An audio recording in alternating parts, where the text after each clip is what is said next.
You started it, didn't you? Yes, I did.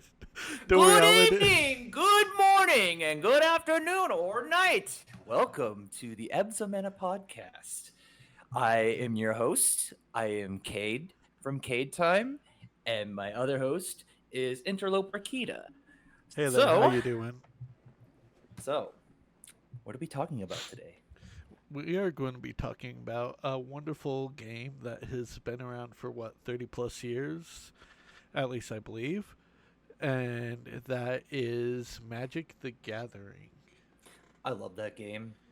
I have a lot of friends that they go, you talk about that game way too much, and I'm like, yeah, I think it's mutual since you talk to me about D&D a lot. Like we're on the same par of how much we talk about these things. It's just that I don't really know much of D&D, even though I've played it for like 2.5 years with my one party. But anyway, besides that, we're not talking about D&D. We're not getting sidetracked like I normally do. Oh, sorry, fan. Why am Don't I worry, apologizing to? they are made by the same company, so I think there's some leeway if we do bring it in a little bit. After all, we're going to be using a D&D mechanic for some Ugh. questions that our wonderful friend Cade has written down. I don't know what Okay, they so are, so I'll be surprised. mm-hmm. So pretty much it's just here's how it goes, okay? It is 20 questions that me and Kita are going to answer. Now, these are all our opinions or our experiences because when I go to talk to some of my friends who play Magic about that stuff, they don't really like to talk about their stuff. It's more likely shut up and play. I'm like, you know what? That's a great answer. I like playing, so I guess we'll do that. But here's the rules. I roll the dice, whatever number it lands on, we're gonna answer those questions. And do you want to roll first? Sure, I'll roll first. Come on.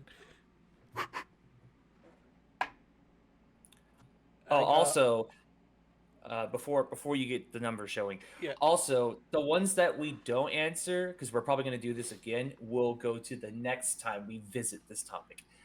Anyway, what did you get? Anyway, my number was a sultry 11. Okay, now here's a question. How do you feel about flip cards in Magic? So, flip cards, I honestly say they should honestly stick to Magic Arena because personally, I like my cards to be in good condition. And Mm-hmm. with flip cards, you can't use colorless sleeves for them because then you see the back of the card. And the other Mm. problem with having them take them out, put them back in a sleeve, that just takes a shit ton of time, which is kind of annoying. So werewolf decks, I hate. I loathe. And I hate the vampires that they released. It wasn't Crimson Vow, it was the first time they released vampires where they gave them the flip status, if you remember that. Yeah, that was during the day and night mechanic, right? Exactly. No, Which they Crimson Vow didn't. was day and night, but these vampires, it's like, oh, if you deal X amount of damage to your opponent, flip this card. Or if you cast a spell, Yep, flip this card. exactly. Yeah. Well, it was basically day and night, right? Like they didn't really have a name for this mechanic, and and it was such a flawed mechanic, in my opinion. I don't mean to cut you off, but in Oh, my you're good. opinion, it was a flawed mechanic because say you have a werewolf deck, like a really savage werewolf deck, and you cast like a human down, and you're like, as an example, you attack with it, right? And you hit this person directly, and it's like before the end of your turn, no, it's the end of your turn, flip this card. This is just an example, Yeah. by the way. It's not set in stone how these mechanics work. But like you do all that and then it flips over.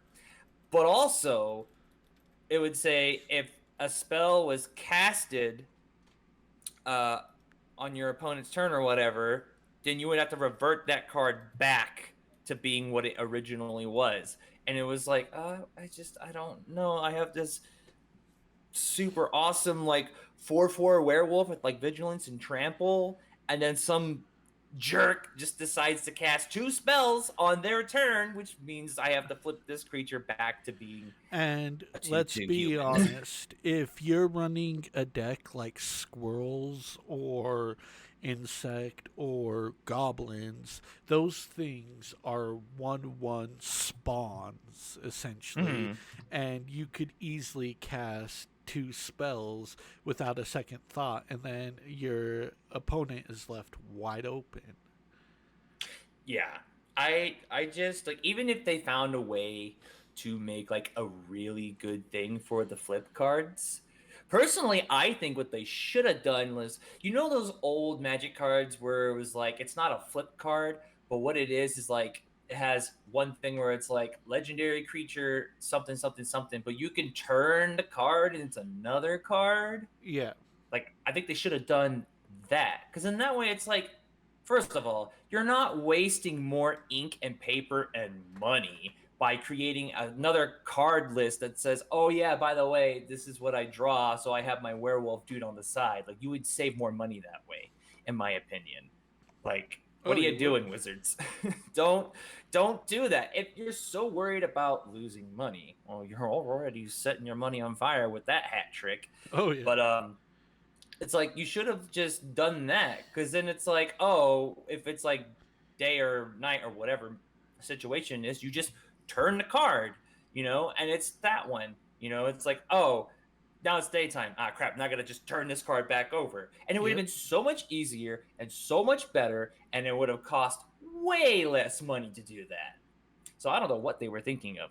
You have any more opinions about the flip cards? No, flip cards, like I said, I don't really see a point to them. I think they tried to introduce a new mechanic, and honestly, I was just never a fan because of the whole way they're used, the way you get their abilities out. It's like you have to build a deck completely around that and hope that your opponent doesn't have something in his hand that reverts it. Yeah, because it's like the only way you're going to prevent that is from them casting any spell. And that was the thing about those flip cards, where it was like, I'm going to cast this, and then I'm going to cast another thing. And it's like, well, I got to flip my stuff back over again. It just seems like something that they could have put more effort in, and it would have been more beneficial, you Agreed. know? Yeah, fully. So, or instead, they could have just had it to where they just made werewolves and humans. And I understand you want to have it to be like, well, we want them to transform into them, and it's like, well, people can use their imaginations. You have a werewolf in your deck, wow. Or you know what? You could have had it to where this would have been a really cool idea, at least in my opinion. Like, let's say they had a human card that goes with the werewolf, and if you have two of those on the battlefield, right, they kind of meld together. So you put, I didn't mean to poke the microphone, but you put like the human under the werewolf, Yeah. and it gets like a certain benefit, like double strike or flying or something, that would have been really cool to meld with those characters. Yeah. So instead of it being like, oh, flip it over and this is what it is, like it just would have been really cool if it was like, if you have this werewolf enter the battlefield while you have the human form, they automatically like meld together, you know, and then Yeah. you get some cool benefit from it. That would have been super cool. Kind of like the partner mechanic, but not really. Exactly. So, but that's my opinion on flip cards. Agreed. Like I said, I think we're in the same stance as that. Watch one of these like situations. We're not gonna have the same stance. We're gonna be like, all right, hold on a second, you. Exactly, right? All right, so now we're on to the next one. Yep, your roll. All right, what do we got? 19. If you could choose any franchise to be a secret layer, what would you choose? Ooh, this one's. I know my answer. You, sir. Any franchise to be a secret rare. Yeah, any franchise that could be a secret layer. Like an example, like you could be like, oh, Tomb Raider. Oh no, easy, easy. I got this. Final Fantasy. Really? Yes. Oh, I thought it was gonna be Metal Gear for you. No, no, no, no. See, Metal Gear would be all right, but think about Uh Final huh. Fantasy, Knights of the Mm-hmm. Round Table, Bahamut Neo, and all the other summons that have kind of fallen off the face of the earth because they're in older games. No one remembers them, but Mm-hmm. like the original Final Fantasies had some of the coolest summons. Oh, that would be. You know what?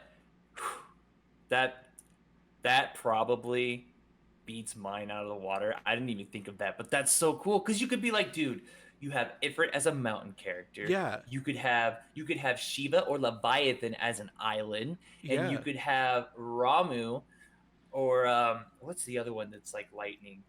That would be like a mountain. Ixion, I What? think.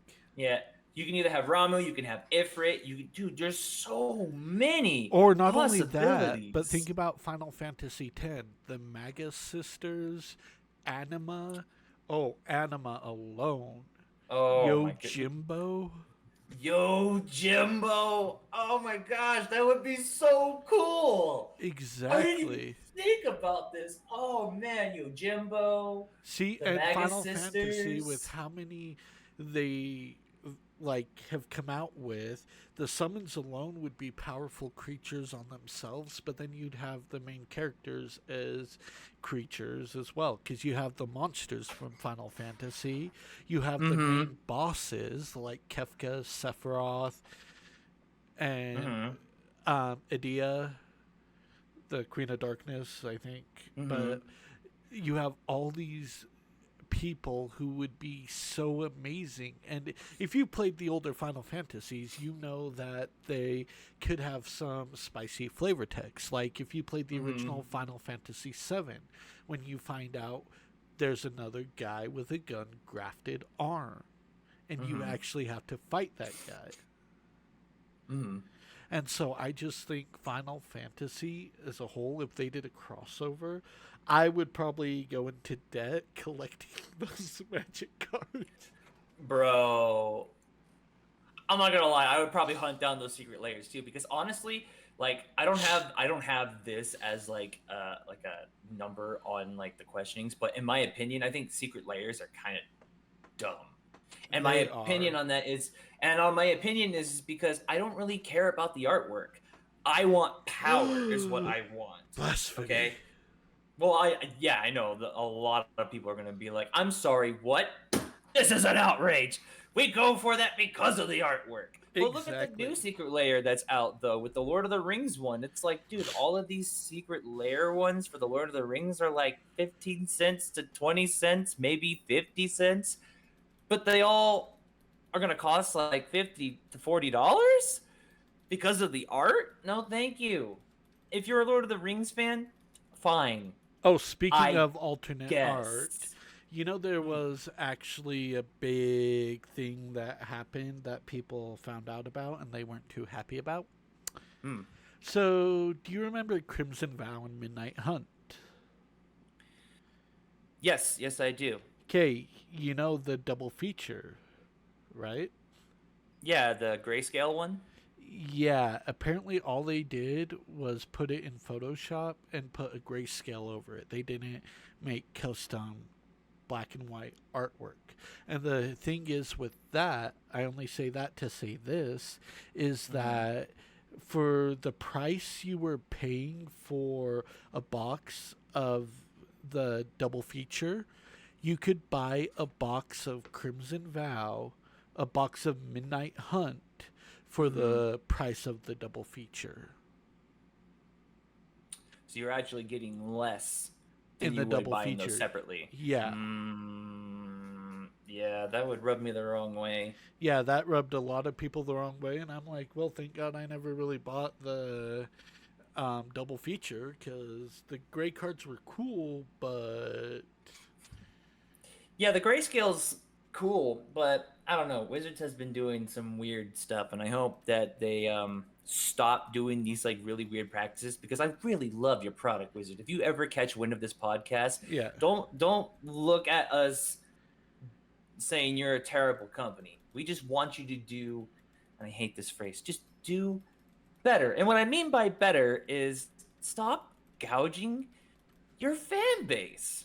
Like there's a whole ordeal for the D&D thing that community there is super upset with you with some things as far as I know of, because my DM has told me lots of things that he's upset about. But also in the Magic community, are you really going to say that we are um uh what is it, basically money sensitive when it comes to the products? And it's like, dude, you're raising the prices of these products, and that's, well, yeah, there's people that could spend like $500 on a booster box, but do you really want to spend five And hundred not dollars on a only booster that, but you box? have to wonder, with this whole One Ring thing, how many Mm-hmm. more cards are they going to number? Oh, the serialized thing, yeah. Yeah, it's like, was this a test run to see how much they could sell? You know, you know what's funny about that is that they already have the serialized numbers on the bottom of the card on every single card. I don't understand why you guys are freaking out about that. I know, right? Like, oh, it's got a serialized number on it. I'm like, well, I mean, every card at the bottom has a serialized number on it. You know, like this is 52 out of like 100 from this set as an example. But I guess it's because the shinier it is and the alternate art of it, there's only so many of those kinds of cards. But again, I don't care. I just want the normal card so I can whoop ass. Exactly. Um, so my secret layer, by the way, that Final Fantasy one, brilliant, Thank super you. brilliant. Thank you. I would probably go for we'll get to mine in a second, but I want to say the one I would like to do. Uh, what is that? What is that summon called? It's not Odin. He's the one with the swords, and he's in Final Fantasy 9, and I think 8 and 10. The one with the swords? Yeah, The there's a only summon. sword wielder in 10 was Yojimbo. No, Yeah. no. Yeah. Well, probably 10, yeah. But there's a summon that I don't remember what their name is, but he comes down and he picks a random sword, and it does tons of like different things. It's super cool. I forgot what his name was. Or is Hmm. this a different franchise? You know what? When we get to the next episode, I will tell you what that summon is, because I remember specifically getting this guy, and like he does random things. But anyway, so what would I choose uh, from any franchise to be a secret layer? Can you guess what I would choose? Hmm. Part of me wants to say Parasite Eve. Oh fuck! That's not the one I was thinking of, but that's a Oh, good one too. damn. I'm sorry. Oh, why do you create turmoil within me? Okay. Let's change it. Let me give a really bad one. Resident No, Evil. no, it's not Resident Evil. Come on now, you Okay. should know this is one of my favorite gaming franchises. I know, it's Mega Man. Super Fighting Robot. You're correct. Yep. So I would choose Mega Man because there's a whole like universe that you could do for Mega Man. And the way I would do it is I would make it planeswalkers. So I would have like X as one of them, and Zero as one of them, and like Zero from Mega Man Zero, Yeah. and then I would have Dr. Light and Dr. Wily. But what I would do is I would have the three Mega Man, so the two zeros and X would be like their own thing.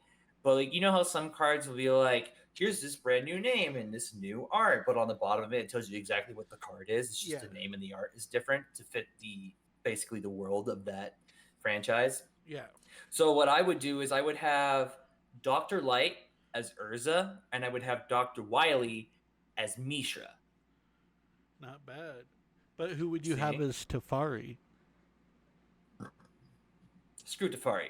The other three will be their own new style of planeswalkers, where I would try to find new abilities where people can try to have a new way to play their artifact decks, in my opinion. See, But that would be kind Misha, of awesome. yeah, and it's not like you're just buying the same cards you've bought in packs from that set, except for two of them, because Dr. Wily and Dr. Light would be cards that already Exists. exist, but they're just basically like skins for those characters, which I think Dr. Light and Dr. Wily make a lot of sense for those, except they're not brothers still. But you could technically call them brothers because they worked in the same field of science. It's just they two had different, thoughts of whatever. Now, on the other hand, making like new planeswalkers for like with Mega Man X and Zero and Mega Man Zero and having new things to create for your artifacts, that would be fun. I Yeah, think that that would be would a be. really good time. It would be a Because good time. listen, I've wanted to make a blue Urza, mono blue Urza commander deck. And I did at one point. But my group was like, that's too powerful. You can't play that. And I'm just like, Oh. what can I play?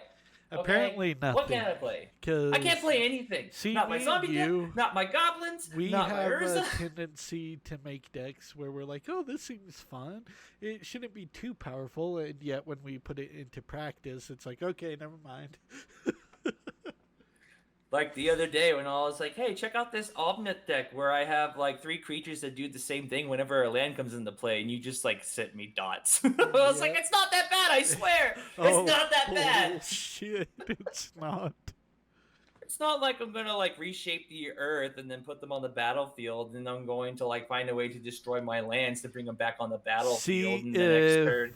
I ever faced you, like, just for the meme, my deck would fully consist of board wipes and I hate you. land destruction. Listen, we've talked about land destruction. Exactly.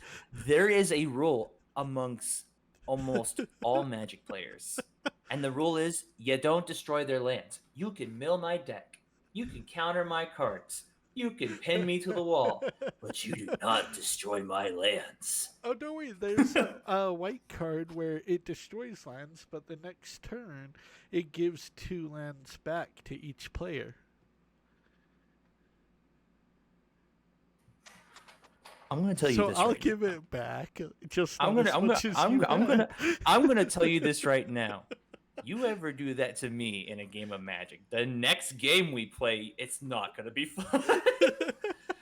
You'll catch me off the first time, but the next time I'm gonna be like, you're dead.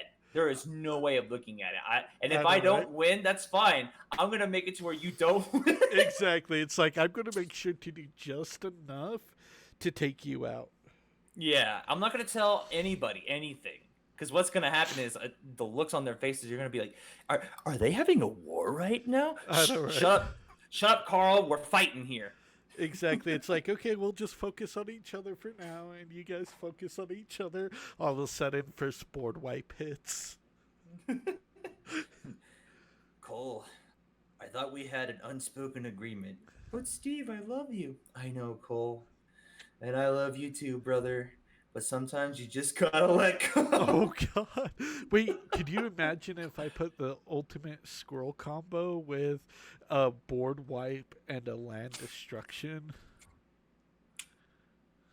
That depends, because if we're playing in the sense of my zombie deck, no matter it depends if it's exile. If it's exiled, then my stuff won't trigger. But if you have an Exactly. actual board wipe and you're like, "Ha, my stuff is indestructible," well, you're gonna have to sacrifice creatures. So, note to Sorry. self: exile cards first. Cole, I will kill you. Excel cards for Steve. ... Description: don't let him have fun. Awaiting result. Just write it down like a scientist that has like notes. Yep. Or do this. Ideas of him being mad, yes. Waiting results. Exactly. It's like, here, let's see how he likes this. Yeah. So I would choose Mega Man as a series for Secret Lair as a franchise, and we could go into like mechanics and whatnot, but we're just saying what franchise would we choose for it, and Yeah, I would choose Mega Man, and you choose Final Fantasy. Which Final Fantasy, hands down. fantastic. Exactly.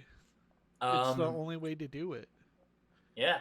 All right. So now that we got that one out of the way, what's now it's your turn to roll. Yes, it is rolling, and we Mm-hmm. get a 19 coming out You already had strong. 19. We did, god damn it. All right. Yeah, that was 19. Roll again. All right, rolling again. And we have lucky. Oh, fuck. What is it? 13. Oh no.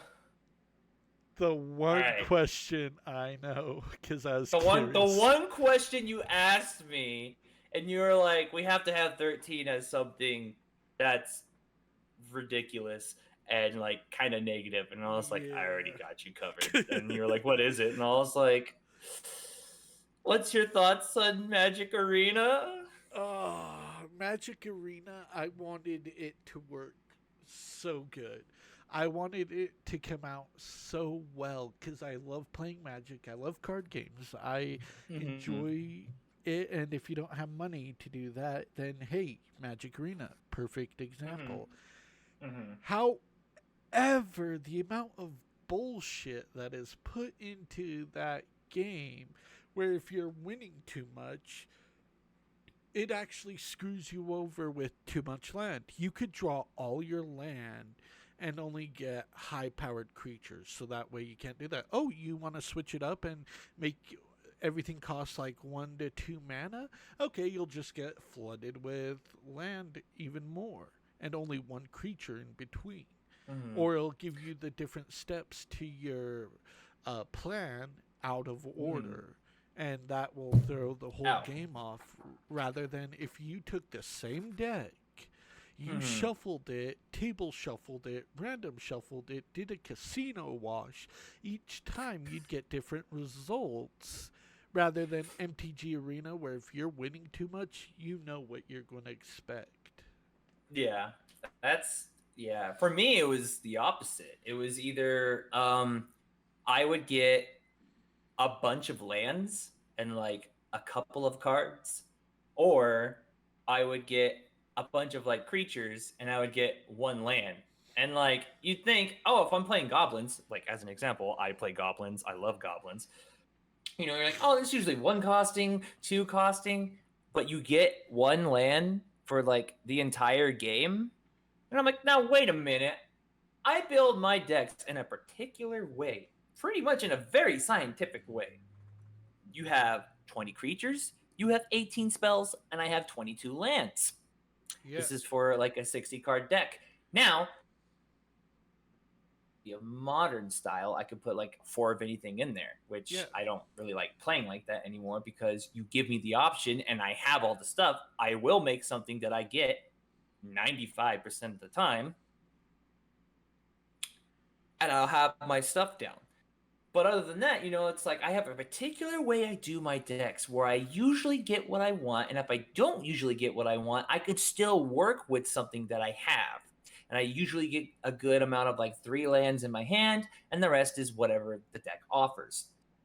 But I started doing that style that I do for like my actual physical decks, and it panned out really, really well. So I started winning like a lot of games. Like I would win after like I think like turn 4 or 5, sometimes 6, depending on like how the matches go.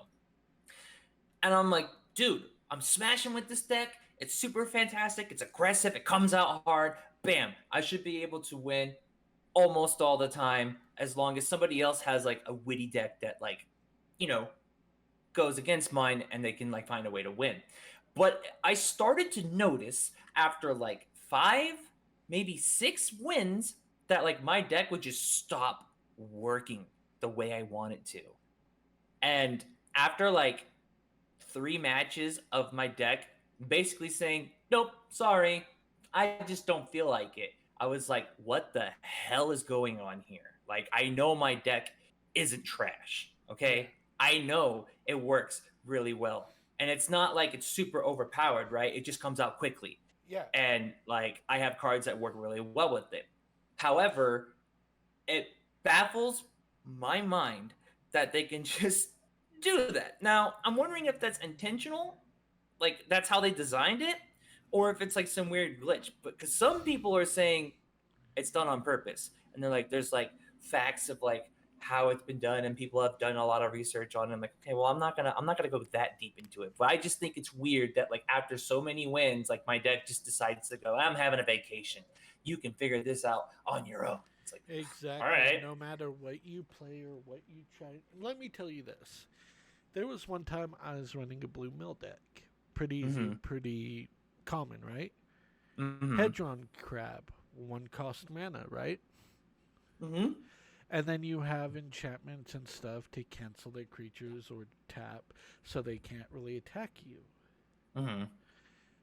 I had 3 Hedron Crabs in my hand, one Mm-hmm. mana, and a few other spells that I was like, you know what? I should keep, right? Right. Because chances of me drawing another mana with that type of hand, really good. Mm-hmm. I did not draw a mana for the rest of the game and I got smoked. Ugh, gross. Yeah, considering my hand was what it was, I took a gamble. But the whole thing is, I feel like RNG isn't really RNG in that game. Right. Yeah, there's some weird thing for it. How many times did you play that deck? Quite a few. Like, Mm. but once I got out of copper into silver, that's when I noticed it starting to go off. Then Mm-hmm. in gold, I noticed I would win just enough to where I wasn't really losing enough. But once you pass gold into platinum, if you win Mm-hmm. 2 matches in a row, your next match or two, because you can't go below back to gold Mm-hmm. because you're already hitting ranks. It Yeah. basically you'll lose until it feels like you've lost enough, then it'll give you an easily winnable hand. And then Mm-hmm. you'll go for a few games, and then all of a sudden, your losing streak would continue. And so when I started losing 2 matches in a row, I knew it was time to get off. I was like, yeah, no, I know how the third match is going to go just by trial and error. It's almost like the house always win type of thing, you know? Like when you go to a casino and you're like, "Oh, I'm winning. Like I'm making lots of like good plays and dough," and all of a sudden they switch the card dealer. And Yeah, then you they want you to be like, "Oh, I'm going to bet high because, I'm on this you're on winning a streak." roll. Yeah, you're on a winning Yeah. streak. And then Yeah. all of a sudden, it turns on you. Yeah, and so like I learned that when you're starting to win, because you're gonna lose no matter what, right? Like every Yeah, once in a while you might you're lose, going to but lose every when once they in a while. right, but when they switch the card dealer, fucking dip, bro. You Yep. want to dip because that's when they start going. Okay, this is where we kick those who are winning down a peg.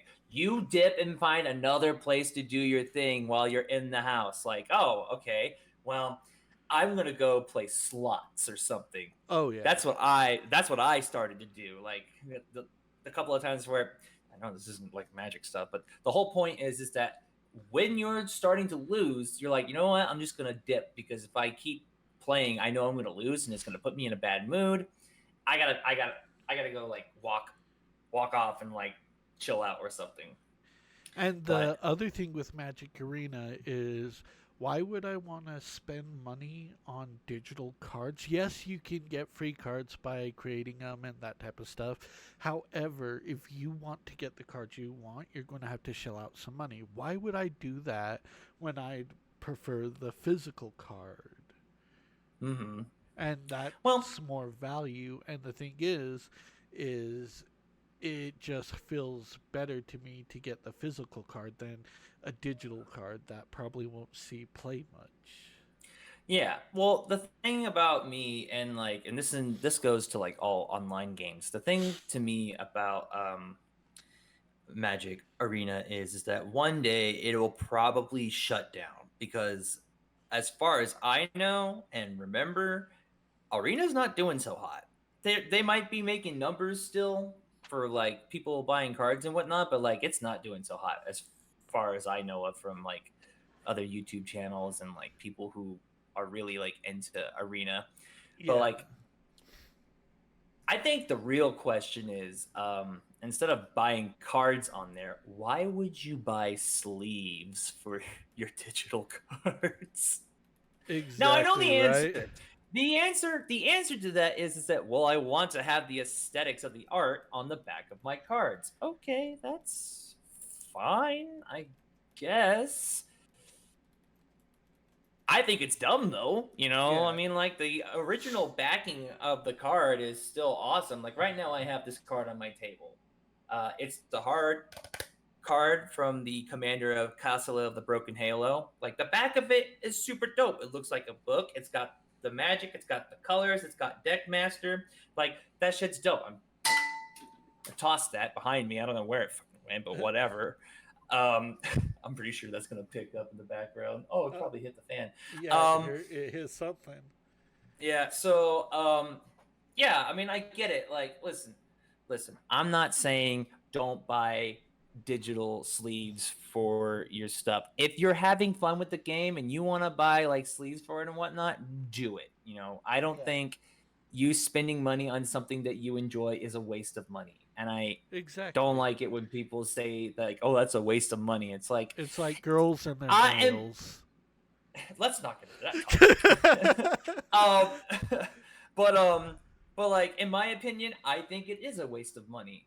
But to somebody else who doesn't like play the physical card game, like okay, fine, go ahead and buy it. Who am I to tell you not to have fun with something that you're enjoying, right? Exactly. And So, remember, we're all gamers. We all enjoy the same things.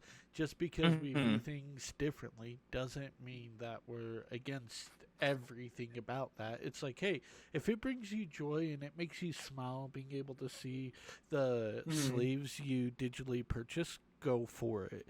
If you like seeing the digital cards, because some cards, like I will admit, if there was a Black Lotus card in Arena, I would use my crafting to get that because again, I'm never going to own a Black Lotus. Are you kidding me? She, yeah, yeah. But now you got to think everybody else is able to get that Black Lotus too. yeah, And since they have the money, they're going to buy all of the stuff they can get to make a stupid overpowered deck, which is probably the reason why they don't have that in Arena is because people would definitely abuse the crap out of oh yeah, without that. a doubt. But yeah, I would feel the same. You know, I'd be like, I'm never gonna own like an actual Black Lotus. Are you kidding me? Let alone the One Ring. You know, like those are the Yeah, two cards that are gonna be like that had made history in Magic. Those will be the two main cards that if anyone doesn't play Magic or doesn't really know of Magic, they're gonna know those two cards exist. They're gonna be like, oh, you're gonna bring something up about Magic, and someone who doesn't know it's gonna be like, isn't that the card game that has like the Black Lotus and that one card that's like a ring or something? You're gonna be like, it saddens me that's the only two cards you know. There's so many good ones out there, but I that's not the know, point. right? um, Shoot. but the other thing, and before we move on to the next role and topic, it might have changed now, but my thing that really made me upset was the wild card system. Now, here's the thing about the wild card system. Because I talked to some of my friends and some people, and they're like, well, you should have known wild card means you can get any card you want. But here's the thing, though. Let's say if Wizard really wanted to be scummy, which they can be and have before, they could have said, you can get any card you want as long as you own one card in your fucking whole library on the digital thing, right? So it's like if you let's say you wanted to have like a dragon, right? And you're like, I'm gonna use my wild card stuff to get a dragon, but you can't get that dragon because you don't own one of them. And if you want to make another one, if you want to have two, you have to have one before you can make the second one. with the wild card. You know what I'm saying? Yeah, of course. So that's what I thought it was. No, it's literally what it means. You can just pick any card you want as long as you have those wild cards to do so, whether you have the card or not. But that's the thing, though. I thought it was just like I had to own at least one of them before I could make it. Now, to those who were talking to me about it, and we kind of had a slight argument about it, you're not wrong, Yeah. okay? But I'm also not wrong because they could have easily made it that way to where it's like you have to own one before you can make the next three. And I wish they were more clear on how things actually work. Instead of having to be like, because the reason why it made me mad is because you could easily waste all your cards on cards that you already own trying to make a good deck. Meanwhile, Johnny over here has the cards he wants because he was able to make whatever he wants. Able Yeah, to make knowing the whatever he knowledge wants. that he could pick whatever he wants. Yeah. So just Yeah. I wish you were more descriptive. Now the other thing that pisses me off, and they probably fixed this or not. Who knows? I haven't been on Arena because it's shit in my opinion. Wizards, please don't be mad at me. I don't like Arena, It okay? could have been But I will so continue much to better. buy. Listen, I will continue to buy your cardboard. I'll just continue to buy your cardboard, okay? Yeah, Because I like there the you physical go. game. But here's the thing. I remember opening a booster pack on there, and this was before they did a bunch of updates and they had like Brawl and Commander on there. There was one time where I opened up a booster pack and I got this mythic red dragon, and I was super stoked to put it in my goblin deck, right? Because sometimes I like switching it up. Could not find it in my library at all. It's nowhere. It's still not in my library, by the way. Oh, and I was so mad. That was what like made me really not want to play Arena. Is after like, okay, I wasted so many hours. As a matter of fact, I wasted so many days to buy booster packs, and you show me that I got the super dope mythic dragon, and I don't have it in my library. Yeah, that's kind of sucky. And then they were like, well, you could probably look for it in Historic. And I was like, this was before they even made up Historic. Matter of fact, this was before they made Ether. Yep. So I do not like Arena. Matter of fact, I actually despise Arena. Of course. But here's the thing, Wizards. I don't mind sponsoring Magic, but please don't ask me to do Arena because I won't do it. I'm not gonna stream it. I'm not gonna play it. I will sponsor your actual cardboard stuff. How about that? The physical card game. I will sponsor that. Hell, maybe one day you and I will meet up in the future if this podcast goes any further. And if they ask us to do like a brand deal, hell, we will go buy the set that comes out and then we'll make a full episode to play that card game to represent the cardboard, the physical version of Magic. I don't want to do Arena because I don't have any faith in Arena. I think it's dumb. Now, in a business standpoint for money, it's good. It's fine. But if you are going to do something like that, I want you to do better, okay? I want it to be something that's not what it is right now because, let's be honest, it's not that good. There's a reason why people are going, that, And if they are playing it, they only really have it on their phone or they're going to have it on their computer and play it for a little bit, except for an exceptional, like, small amount of people who do actually play it and have a good time. Yeah. But I know we went on a whole side tangent, but Wizards, we can do a brand deal, but it has to be the physical version of the game. Exactly. So, it really does. Yeah. So, yeah, it will have to be a physical deal because I'm not doing that Arena crap. I'm sorry. It's just not good, in my opinion. Okay? Now that we're off of that tangent, we'll go on to the next one. Wait, so who rolled last time? I rolled the 13. Oh, it was you. Yeah, you rolled the 13. Oh, so yeah, it's your roll now. Okay. All right. Wow, we're already 40 minutes into this episode. Yeah, not cool. bad. Not bad. It's cool. It's cool. Not bad. And we still have answers to questions to answer. There you Ah, go. crap. I know that All was right. hard for you. Why are you rolling 19s? We've already did that. Yeah, come on now. I feel 12? like he has loaded dice. No, it's a spin down. Okay. This one might rub some of your play groups in the wrong way. Oh lord. What is your pet peeve when you play against other players or your friend group? My pet peeve is the fast players. Oh, I didn't even think of that. So the ones who don't even let you be like, wait, I have something for that. The ones who are just trying to go off so that way the stack does gets lost, or Mm-hmm. you have the people.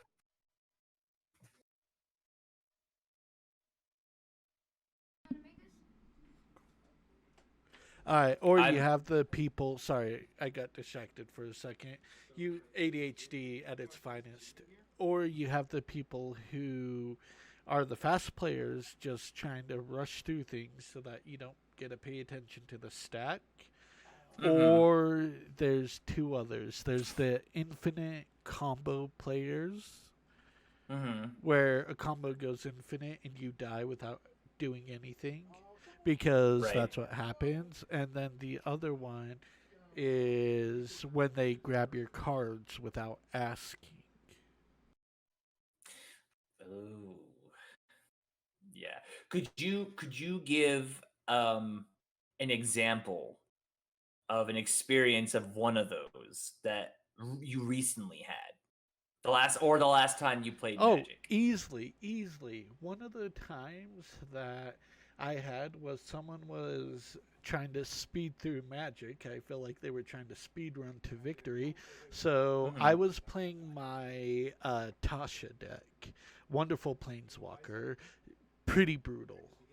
And the Mm. thing is I noticed them, they weren't giving anyone time to catch up. And the whole thing with blue black, you need to Mm-hmm. have responses. Right. And so what I started to do, I was like, all right, you want to play that way? I can easily do that as well. All right, Mm-hmm. I'll do this, I'll do this, I'll summon this, I'll attack. Any responses? No response. Okay, go ahead, show me your hand. He shows me his hand. I take a card, put it to the side because that was one of the card effects. And then I Mm-hmm. just started playing quicker like that. And he got up and left the table, and I was like, well, I was just trying to match your energy, because apparently he had stuff that could have stopped my Mm-hmm. conditions of making someone mill or that stuff. But Mm-hmm. since he was only focused on his own strategy and trying to speed run it, I just tried to match his energy.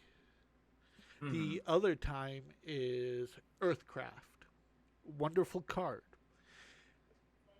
probably one of the more expensive cards I own. Mm-hmm.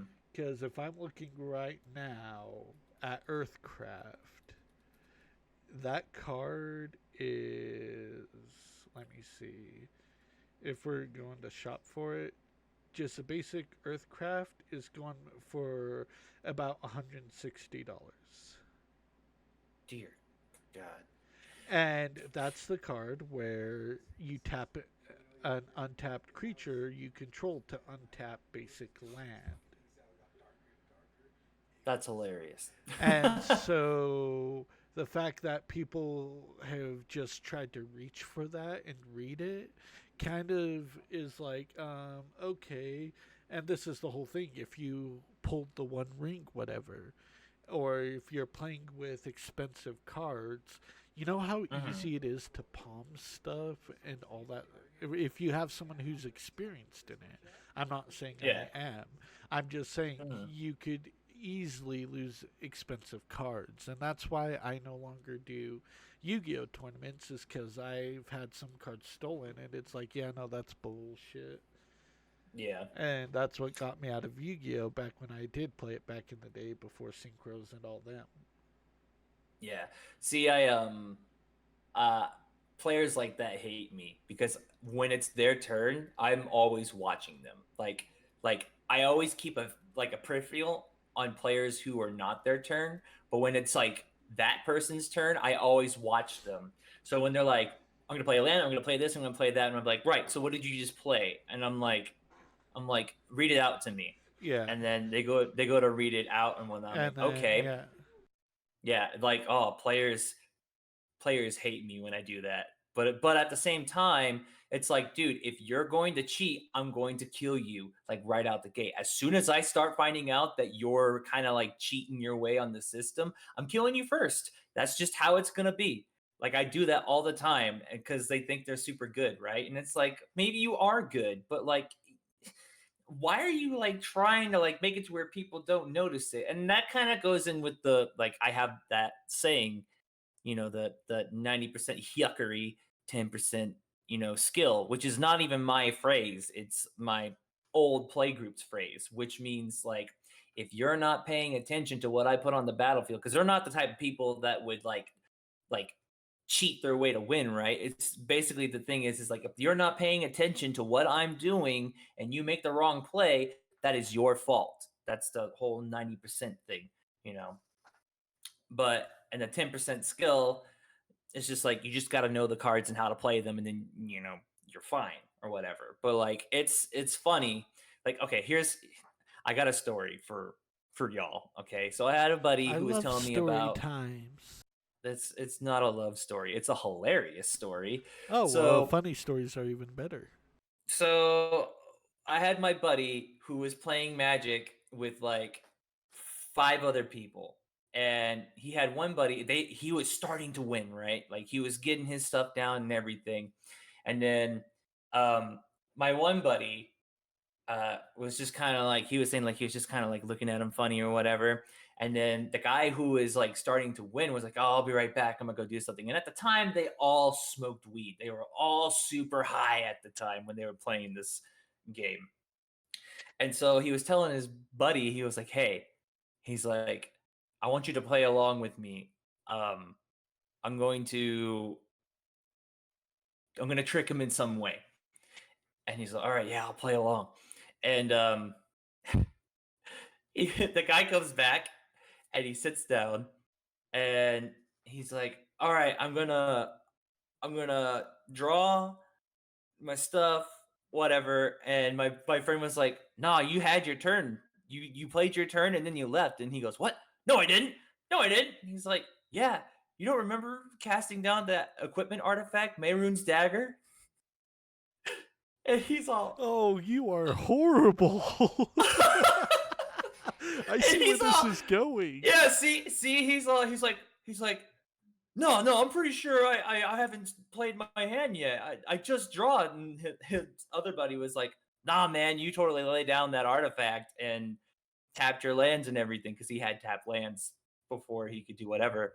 And he goes, "No, I think you guys are messing with me." And he goes, "No, man, you laid down the artifact and I don't know where you put it, but you laid it down and this is the end of your turn. You played your stuff and then you end your turn and left and came back."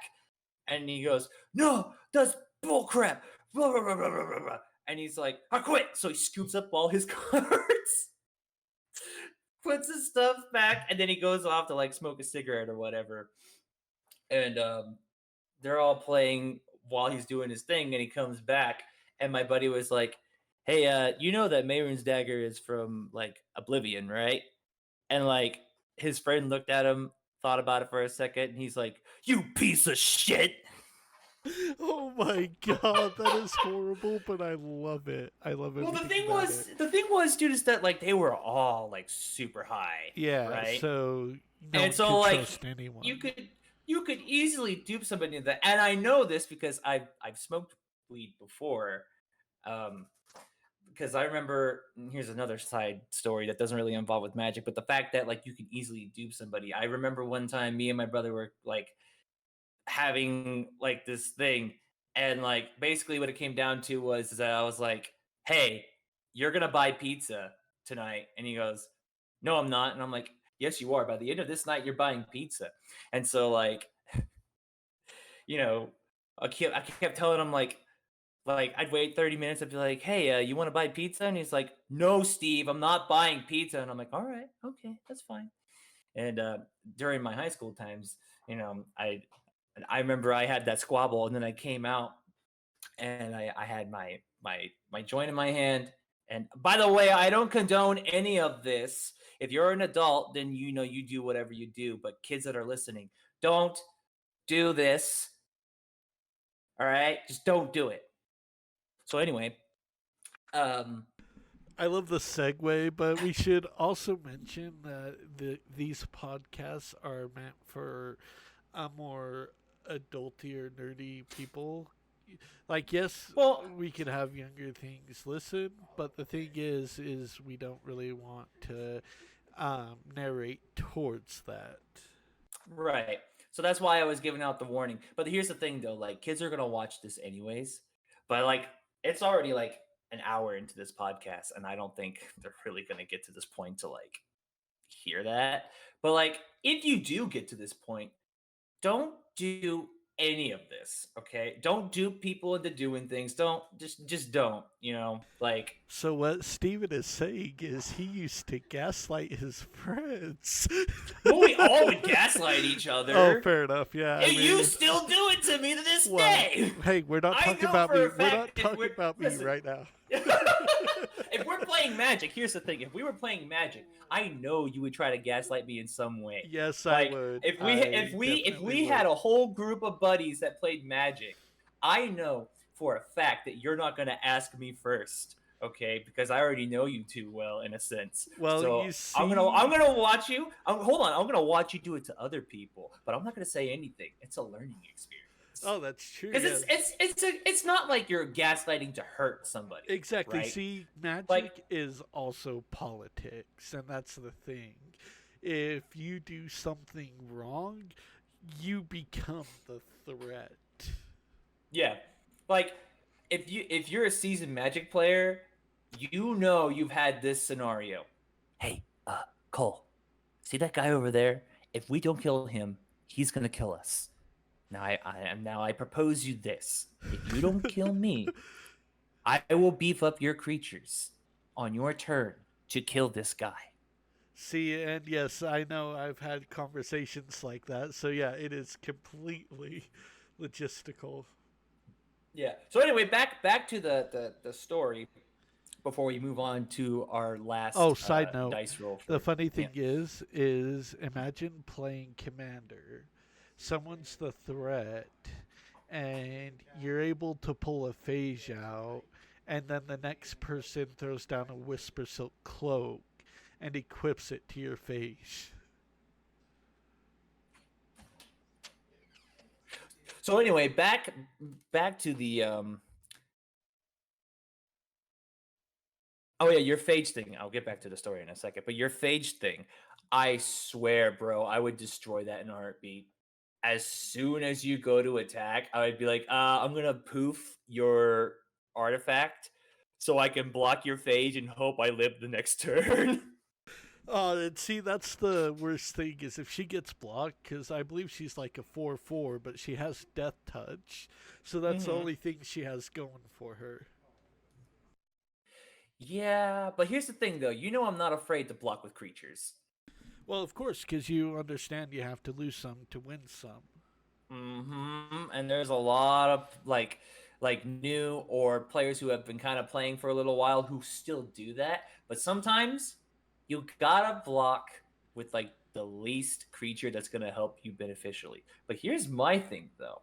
I play with super cheap weenie creatures, so like it doesn't matter to me. Yeah. So like here's an example. I play a Bog 2 Eternal of the Gods deck where it's all zombies. It's tribal zombies.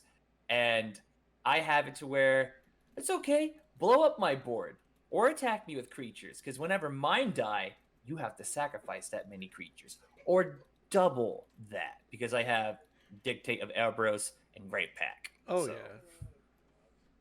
yeah. But anyways, back to that pizza story. So, I went back and forth asking him, "Oh, buy pizza," and he's like, "No, I'm not going to do it, Steve." And I'm like, "All right, I'm going to get you to buy pizza." Do that a couple more times. I come back with like a decently sized joint, and I'm like, "Hey," and I light it up and I take a puff, and I'm like, "You want to hit this?" And he goes, "Oh yeah." So we're hitting it back and forth, and just chatting with him about like the TV of the show that's on and whatnot. And then like I gave it like a 20-minute conversation. And then I looked at him and I was like, dude, are you hungry? And he's like, yeah, I'm hungry. I was like, you know what sounds really good right now? And he goes, what? And I was like, pizza. And he was like, oh, dude, go get the yellow book and I will buy pizza. And he bought pizza that night.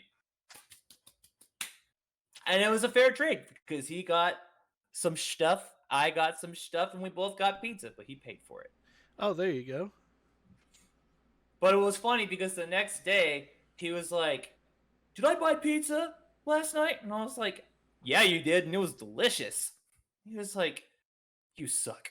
I was like, you made it. You know what? Yeah. But at the same time, like I went back and we smoked another joint. And I apologize because I did gaslight him into getting pizza, but at the same time, it wasn't like an entire loss for him. He got to smoke some weed. So, but don't do that. Don't do that.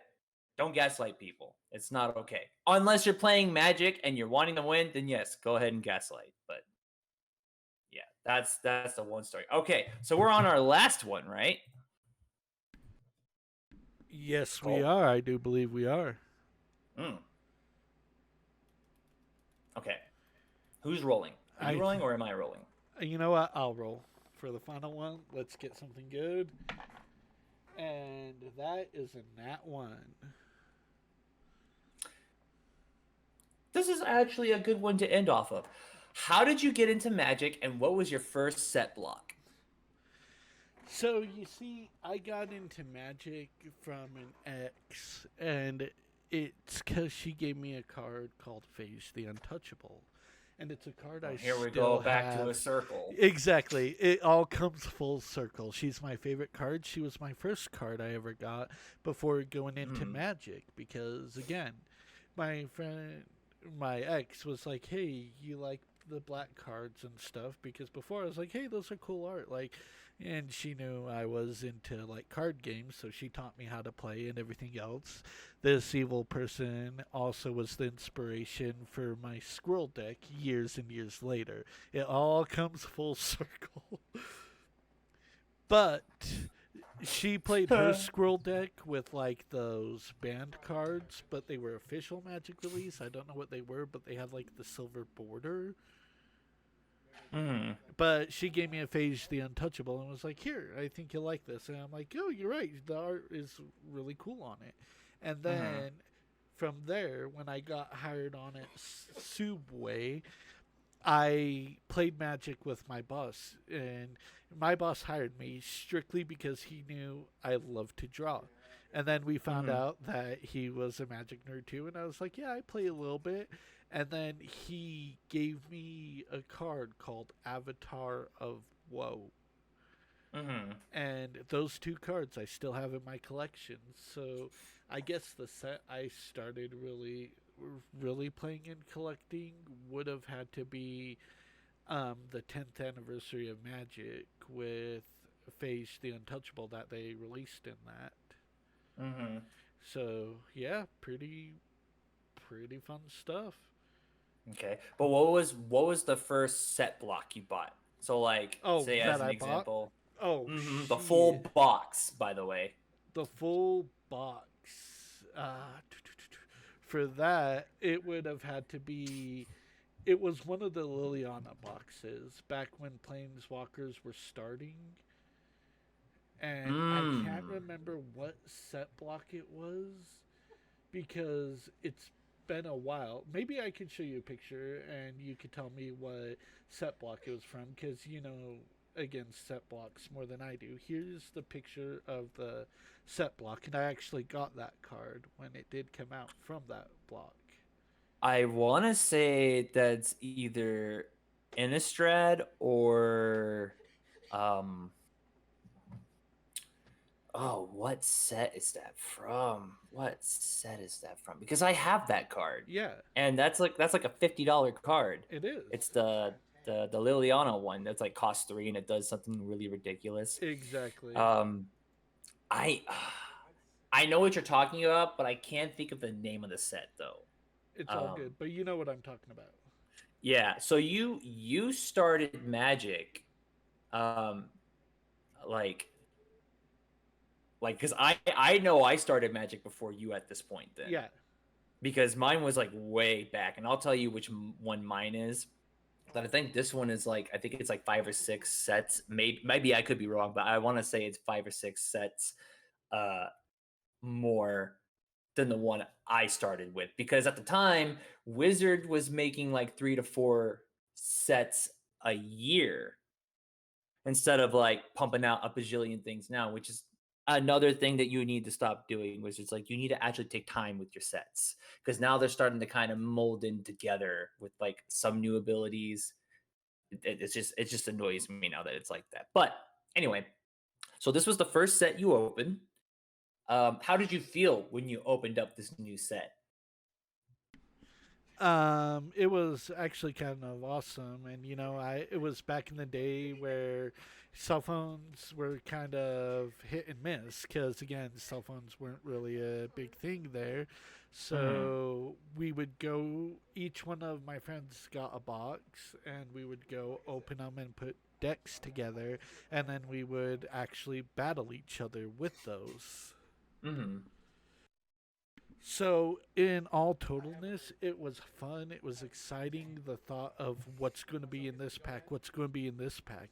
And this was before they did collector packs. So, you honestly had no idea what you were going to pull. Yeah, those it's a good time when you open up a set booster box. Is there any more that you want to say about your set first set block or other reasons that you got into Magic? Oh, other reasons I got into Magic, because then after that, of course, in high school, there was a Magic Club, and of course, I went to that and learned how to play and the rules and everything. And yeah, like I said, ever since then, it's just been an awesome thing. The art is awesome. Hmm. The play style is a lot more fair than other card games. I'm not naming names, looking at you, Yu Gi Oh! As But you drop the name, I know, okay. right? I'm not looking at any other card game that has BS like Dragon Ball Z, You just Digimon. see Konami's logo with a sad face. Oh. Yeah, it's all right. But it and Pokemon even because Pokemon you could win real easy with real stupid combos. But Yeah. Magic, like they have stupid combos, but if you present yourself as a threat, people know like, hang on, we're going after that. Uh-huh. But with like I said, Magic, it feels like it gives you more fair of a chance than any other card game I've played. Till somebody has the right cards that cost all 0 at turn 1 and they're like Oh, I 5 to know, 6 mana right? on turn 2.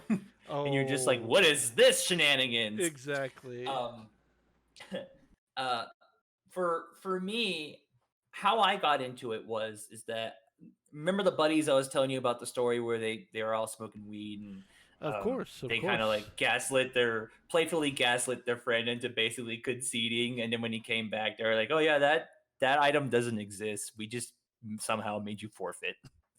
um, I played with the same guys, but at the time, I didn't smoke weed at that time. When I started Yeah, smoking weed, it was like a little bit after high school. of course. But I started playing with them, and I didn't get the concept right away. Because I don't know about you, but like I have ADD and you have ADD. Like for me, when I really want to get into something, it takes a while for me to like actually like understand it. Like don't get me wrong, like I could still learn quickly like this. So like the basics of the game, where it's like, all right, you have 60 cards, you're only allowed to have 4. You can put as many lands as you want or as many creatures or whatever how you want it, right? Um I got that stuff down, and I also got like you have your cleanup, which is what they call untap. You have your untap, your upkeep, your draw, your main phase, which now they call it pre-combat, your combat step, and then your end step.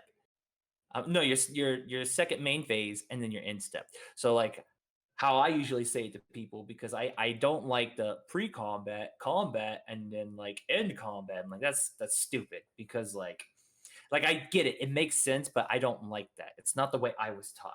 The way I was taught was you have your cleanup, your upkeep, your draw step, your main phase, your combat phase, your second main phase, and then end step, and that's how it all goes. So like I learned that quickly, but the hard part was trying to understand all of the key terms and like how those things work. Like the stack was a really like confusing thing to me, until I realized that you do everything. It's basically like climbing up a flight of stairs, and then after you do that, you walk down the stairs. Yeah, see, that's the So thing. Is the stack is the thing that took me the longest to learn as well. yeah, because let's say you cast a card, right? You cast like a devastating card. Now, your friend is going to cast like a counter, and he's going to counter that spell. And then somebody else goes, well, no, that might benefit me. So I'm going to counter your counter, which leads up to that stack, right? So when you cast it first and it leads up to the top of whoever casted the spell last, their spell goes first, which means the person who counters the counter is going to allow you to cast your card. That's how the stack works.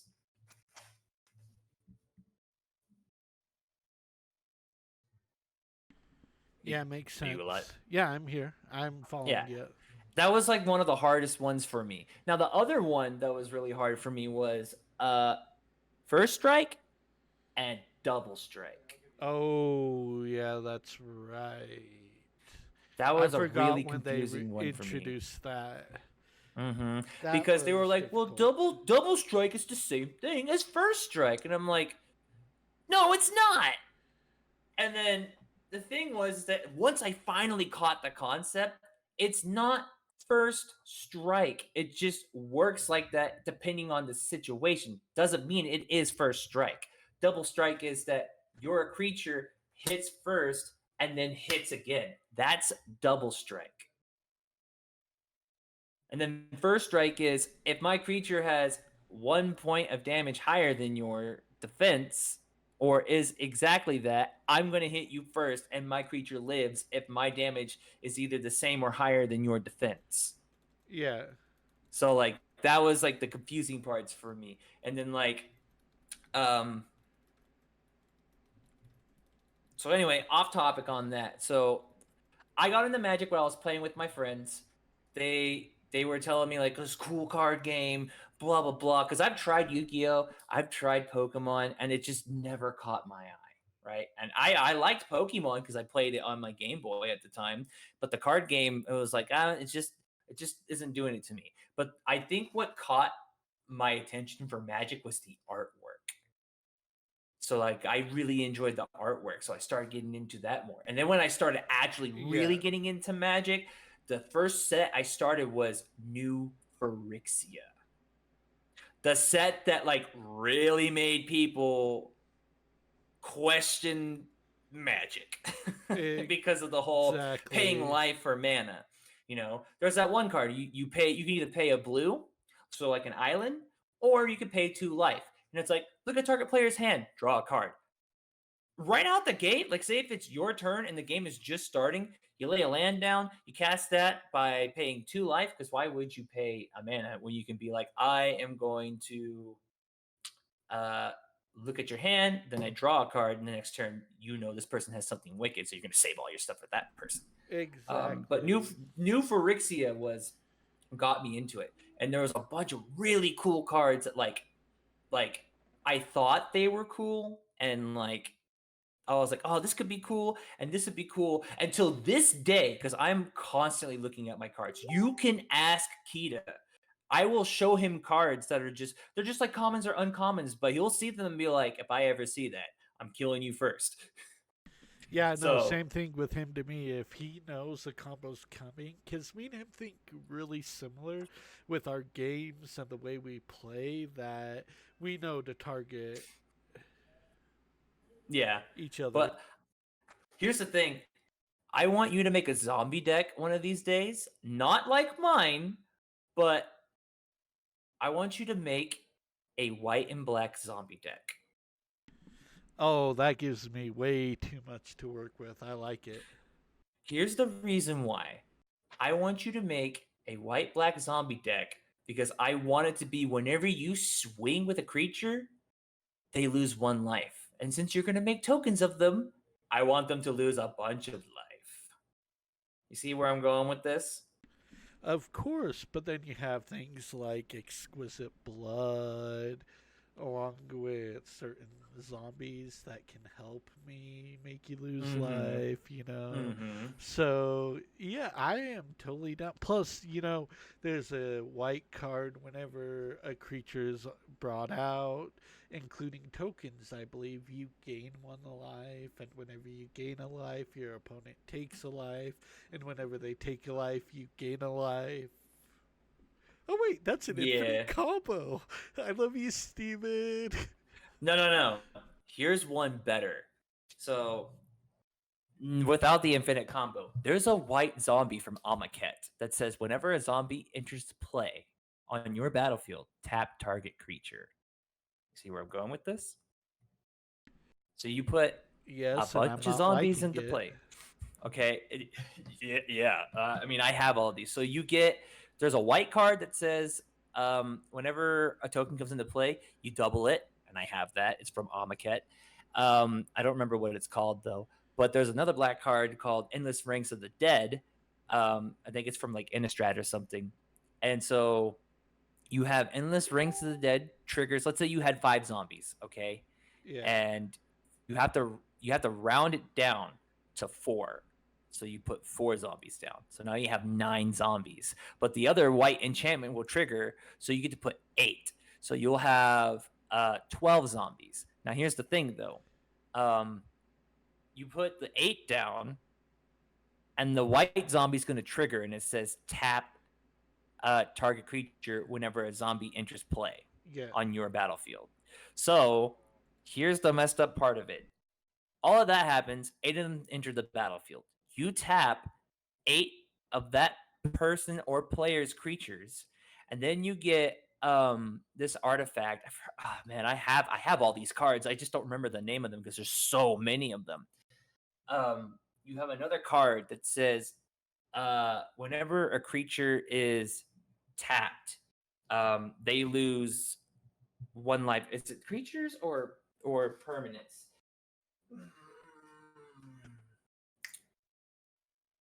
Mm, I can't entirely remember, but you lose life for how many permanents that are tapped. Not you, but your opponents. So you tap their creatures. But the fucked up thing about this is that if they do not get rid of your creatures, you're just going to have a bigger army. So now that you have 12, you round it down to 6. And then since you have that white enchantment, it's going to be 12. And then 12 of those enter the battlefield. You tap 12 creatures, you end your turn, and then they lose life for how many creatures they have tapped. So I have a question. Are we just gonna like double knock out each other? Is that what this is going to turn into? Because by the time the stack resolves, it's like, oh, your opponent lost, but since the stack resolved, you lost as well. No, because we share the same life total if we're going to be playing as like a two-headed giant. Yeah, true.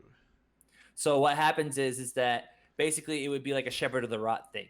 You would gain life before you would do Shepherd of the Rot's ability. So Okay. what I would do Grave Merchant Asphodel, and I would gain the life for my devotion, and they would lose the life, the amount of devotion that I have. So if you and I are playing, right?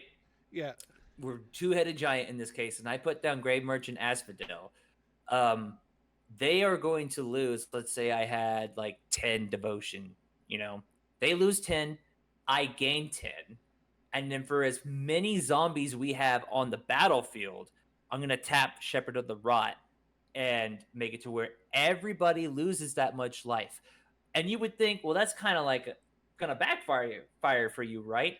Well, that's not until you have like Lichmere or the Golden Throne, where if you die, you sacrifice it, you come back with like 1 hit point or 20 hit points. Oh wow, your opponent's not alive. We win. I know, right? So like that's the combo I used to play because I remember telling you like my Legacy Mono Black zombie deck. You remember that deck when I told Yep. you about that? Yep. That thing was stupid. Because I would kill all of us, and they would all argue. Well, it depends who ends up dying last. Because if you die first and then like the other person you know dies, then they would win. And I'm like, well, yes, technically you would be correct, but what you forgot is I have Lichmere on the battlefield, so I'm going to sacrifice this, and I come back with 20 hit points and 7 cards in my hand. Guess what? I'm the only one alive. I win. It's a very janky combo, but I love that combo. Yeah. Um, it's my favorite. Well, it's been an hour, and I think this would be a good time to end the podcast here. What do Of you think? course. Of course. And of course, like we were discussing, and we are going to be doing podcasts weekly, so we might have another topic come up, or we might choose to continue the magic discussion of the randomly dice. But we'll have to roll a d10 now, because I think we rolled 10 times or less. Have you been keeping track of how much we've rolled? Yes, we have rolled one, two, three, 4 times. All right, so yeah, with 4 times, we could easily keep talking about different things. And remember, these are all our opinions. Like, just because your opinions might not be the same as ours, it doesn't make them invalid or wrong. But acknowledging and being welcoming into a committee is what we strive for. Mm-hmm. Oh, also, I didn't get to say what my pet peeve is, so I'm gonna say my pet peeve now. So, I have a pet peeve when I'm playing Magic and somebody fights me on a term or like an ability or like a misstep or whatever. I really dislike it. If I know for sure that I know how this works and you fight me on it and I say just look it up so we don't have to argue about this anymore, Yeah, and you don't look it up and you say I know, expect me to look it up and tell you exactly how it works from an actual source that tells you, because I'm not going to lie to you or try to screw you over. I'm one of the most honest Magic players to play. I will not screw you over. I have a honoring code for myself. I don't play infinite combos. Matter of fact, I hate them. I hate infinite combos. I think it's a dumb way to win, but I that's just only my bring opinion. out the infinite combos if someone has said something bad about my deck building skills. Because Yeah. infinite combos aren't hard to build. No, they're not. But I would also argue, if you say I make infinite mana and then I cast a spell, that's not an infinite combo. You just had a really high number for damage or mana. An infinite combo would be the one that you talked about earlier, where it's like 2 enchantments that trigger off of each other and they never stop. That's what infinite means. So I don't care if you make a huge abundance of mana or of mana to do whatever, because I've dealt with people who have done that before and it usually doesn't go well for them. Like, oh, I'm gonna make you mill your entire deck. No, you're not. I'm gonna fucking either fling that back at you or will bend it and fling it back at you, and you mill your entire deck. Exactly. There's always a way around it, and that's why I like Magic, because there's Yeah, always an out. Whereas other yeah. card games, it feels like you have to kind of play the meta in order to win anything. And Mm-hmm. that's the thing with Magic. You have blue, black, red, white, and I'm missing one. Green. Green. And Mm-hmm. then you also have the multicolors. It gives you hundreds upon thousands of possibilities of how Yeah. you can build a deck and still have a Mm-hmm. chance to win. Mm-hmm. Yeah. So my pet peeve is when if I point out you're doing something wrong, or um you tell me that I'm doing something wrong, because here's an example. Okay, this is an example where I was wrong.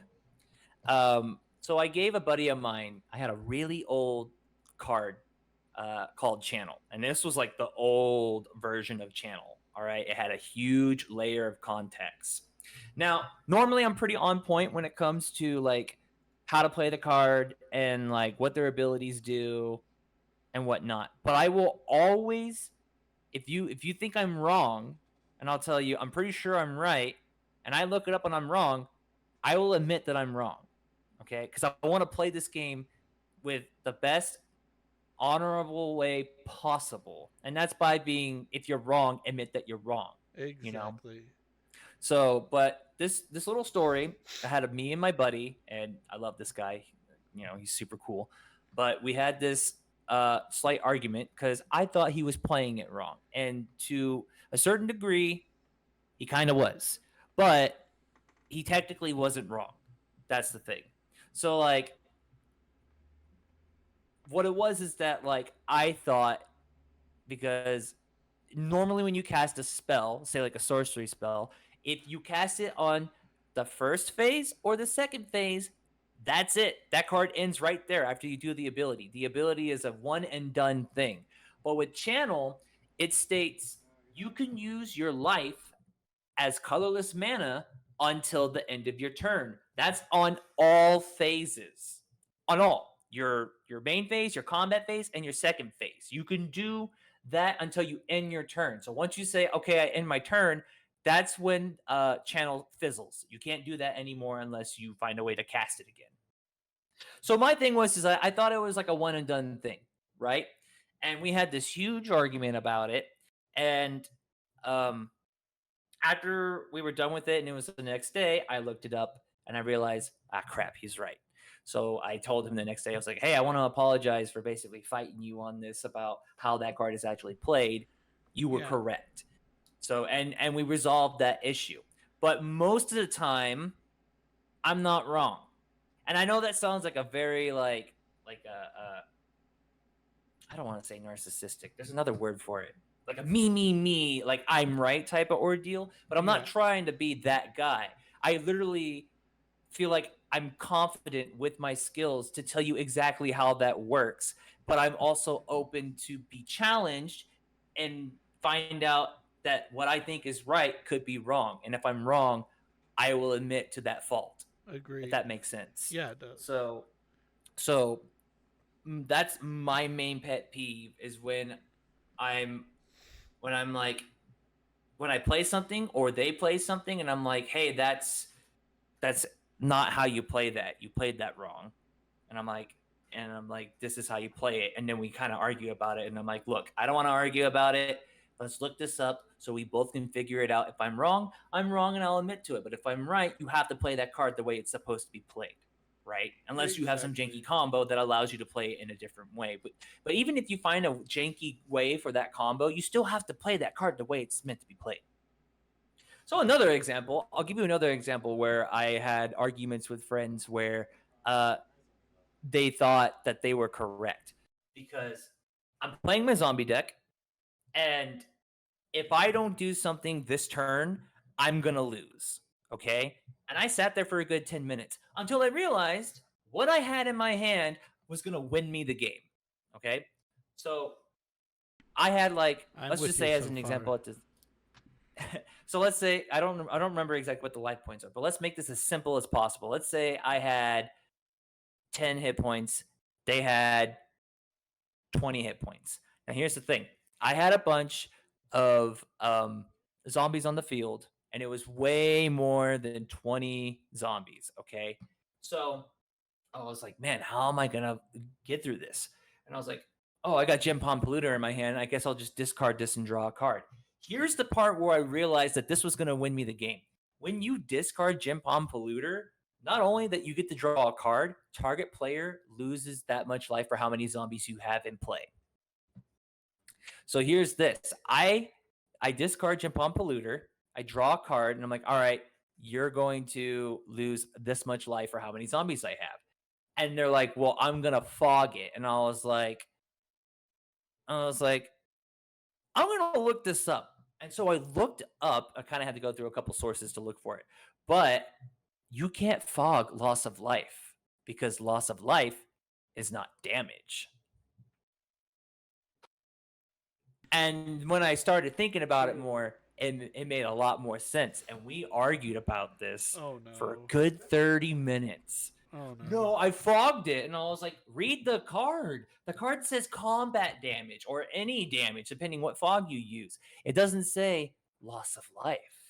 Otherwise, it would say in any form of losing life, which is the reason why if you look at Mindcrank, it says in brackets, in any way, well, I'm paraphrasing at this point, in any way you lose life, whether it be combat damage, direct damage, or loss of life, that's how many cards you mill. So Yeah, and I you run can't. fog in my squirrel. It is definitely if it's combat related.